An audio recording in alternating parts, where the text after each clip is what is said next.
ये दो पर्सन है, इनकी हाइट है वो 5 फीट 8 इंच है, इनकी हाइट है वो 5 फीट 2 इंच है। तो दोस्तों इनको तो इनकी डॉर्फिज्म की दिक्कत इनको तो आ गई, लेकिन आप ये चाहते हो कि आपके बच्चों को हाइट की समस्या ना आए। जनरली इस उम्र के अंदर नॉर्मली बात करें तो 15 से लेकर 17 साल तक काफी लोगों की हाइट है वो रुक जाती है। वो रुकने का अगर जनरली कारण बात करें तो काफी ज्यादा जंक फूड खाना, डाइट प्लान अच्छे से फॉलो ना करना, इन चीजों की वजह से जनरली दिक्कत आती है। कई पेशेंटों के कई डिजीज की वजह से हाइट उनकी रुक जाती है, या फिर कई लोगों की फैमिली के अंदर जेनेटिक उनके जो जीन्स रहते हैं उनके अंदर हाइट ना बढ़ने वाले जीन्स है वो चीजें एक्टिवेट हो जाते हैं, उनका ग्रोथ हार्मोन है वो अच्छे से वर्क नहीं कर पाता। इस चीज की वजह से डॉर्फिज्म आ जाता है काफी लोगों के अंदर, हाइट ना गेन कर पाना। अगर आपके भी बच्चों को इस टाइप की प्रॉब्लम जनरली देखने को मिलती है, उनकी काफी टाइम से लॉन्ग टाइम से उनकी हाइट नहीं गेन हो पा रही है, उनकी हाइट नहीं बढ़ पा रही है, तो उसी टॉपिक पे बात करेंगे। जनरली हम बात करें तो इस टाइप की अगर जनरली प्रॉब्लम आज के टाइम के अंदर नॉर्मल प्रॉब्लम है, अगर आपके भी बच्चों को इस टाइप की प्रॉब्लम देखने को मिल रही है तो डेफिनेटली आपको उन चीज़ों की उनकी नॉर्मली डेली रूटीन में चेंज करना चाहिए। फर्स्ट थिंग, सेकंड थिंग उनका डाइट प्लान चेंज करना चाहिए। थर्ड थिंग, अगर उनको काफ़ी टाइम से ये चीज़ें आप ट्राई भी कर चुके हो तो डेफिनेटली आपको मेडिसिन फॉलो करनी चाहिए जो केवल मदर हॉस्पिटल देता है। प्योर हर्बल मेडिसिन रहती है जिनका डेली रूटीन में आपको यूज करना होता है। 3 एक महीने का इनका कोर्स रहता है। 3 महीने के दौरान जब आप पेशेंट के आज कंपैरिजन कर लीजिए और 3 महीने के बाद कंपैरिजन किया जाता है, जिसमें पेशेंट के ग्रोथ हार्मोन को एक्टिवेट करती है फर्स्ट थिंग। सेकंड थिंग, उनके जीन्स में अगर कोई चेंजेस आ रहा है तो उसको भी डेवोट करने का काम करती है, उसमें भी चेंज लाने का काम करती है, ताकि बच्चे की किसी कारणवश उसकी हाइट रुकी हुई है तो हाइट गेन कर पाए पेशेंट।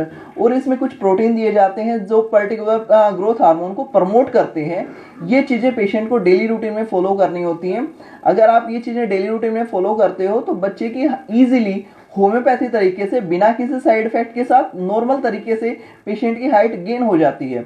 डॉक्टर साहब, किस एज तक जो है एक बच्चे की हाइट बढ़ती है? नॉर्मली हम बात करें तो फीमेल के अंदर ये चीज़ें 17 एज तक रहती है और मेल के अंदर ये चीज़ें मैक्सिमम 18 तक रहती है, जिसमें प्रोबेबिलिटी होती है कि बच्चे की हाइट गेन हो जाती है। इस एज के बाद क्या कोई चांसेस रहते हैं किसी मेडिसिन के द्वारा हाइट को गेन? पर्टिकुलर हम बात करें तो 17 या 18 के बाद चांसेस उतने ही कम हो जाते हैं। अगर आप इनिशियल कंडीशन में आपके बच्चे की हाइट रुकी हुई है जैसे 15 की एज में या 14 की एज में, तो डेफिनेटली उस चीज़ में अफेक्टिव रिजल्ट देखने को मिलता है। किसी बच्चे में अगर हाइट छोटी जो है वो जेनेटिक है, तो इन मेडिसिन से क्या इस चीज़ की एश्योरिटी रहेगी कि अगर वो बच्चा इन मेडिसिन से हाइट गेन कर लेता है तो आगे जब वो बड़ा होके बेबी कंसीव करेगी उसकी वाइफ या वो, तो उसमें ये जेनेटिक प्रॉब्लम नहीं है? देखिए पर्टिकुलर अगर हम बात करें तो जो आप डॉर्फिज्म बता रहे हो वो जीन्स के अंदर देखने को मिलती है। पर्टिकुलर ये चीज़ें आप फिक्स नहीं कह सकते कि आपके अंदर मदर के जीन्स आए हैं आपके बच्चे के अंदर या फादर के जीन आए हैं। अगर दोनों की जीन्स उस चीज़ को लेकर डोमिनेटिंग है, मतलब हाइट को गेनिंग वाले हैं, तो डेफिनेटली उनका बच्चे की हाइट की दिक्कत नहीं आएगी। लेकिन जीन्स का सिलेक्शन तो पर्टिकुलर जो फर्टिलाइज एग होता है उसी के अंदर होता है। ये चीज़ें हम नहीं डिफाइन कर सकते कि आपके बच्चे की हाइट गेन होगी या नहीं होगी। क्योंकि मान लिया जाता है, क्योंकि हमारे समाज में जब किसी लड़के की शादी होती है तो वो लगभग सिमिलर हाइट की ही लड़की के साथ शादी होती है। अगर उसकी हाइट कम है तो नेचुरली उसकी जो शादी होगी उसका पार्टनर भी है सिमिलर ही हाइट का होगा। सर पर्टिकुलर अगर हम बात करें तो ये चीज़ें फिक्स नहीं होती कि आपके फादर के जीन्स हाइट को लेकर प्रमोटिंग, आपके दादाजी के भी जीन्स हो सकते हैं या फिर उनके भी दादाजी के भी जीन्स हो सकते हैं। ये चीज़ें पर्सन टू पर्सन वेरी करती हैं। अगर एक एग्जाम्पल के तौर पे हम बात करें, जैसे खुद का एग्जाम्पल के तौर पे अगर बात करें तो मेरे फादर की जीन्स हाइट को लेकर ज़्यादा, मेरे फादर साहब की हाइट 6 फीट है।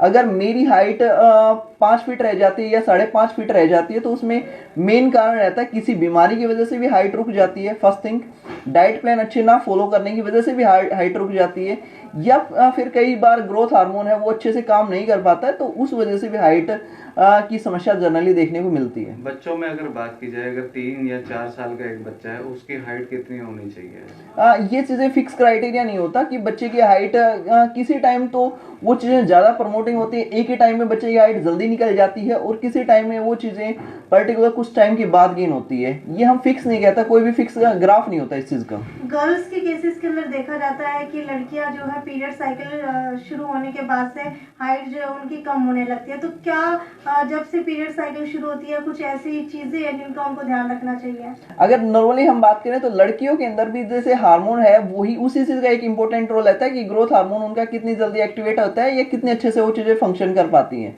यही रहता है फीमेल के अंदर जो डॉर्फिज्म की कंडीशन है वो ज़्यादा देखने को मिलती है, क्योंकि उनका जो डाइट प्लान रहता है पर्टिकुलर वो अच्छे से नहीं कर पाती हैं या जंक फूड ज़्यादा खाती हैं, इसकी वजह से भी वो चीज़ें सप्रेस हो जाती हैं। इसके अलावा कई पेशेंटों को और कोई क्वेरी रहती है कि भाई हाइट से रिलेटेड और कोई क्वेरी है, तो नीचे कमेंट बॉक्स में हमारे नंबर भी मिल जाएंगे जिन पे आप संपर्क करके आप अपनी क्वेरी का सॉल्यूशन पा सकते हैं।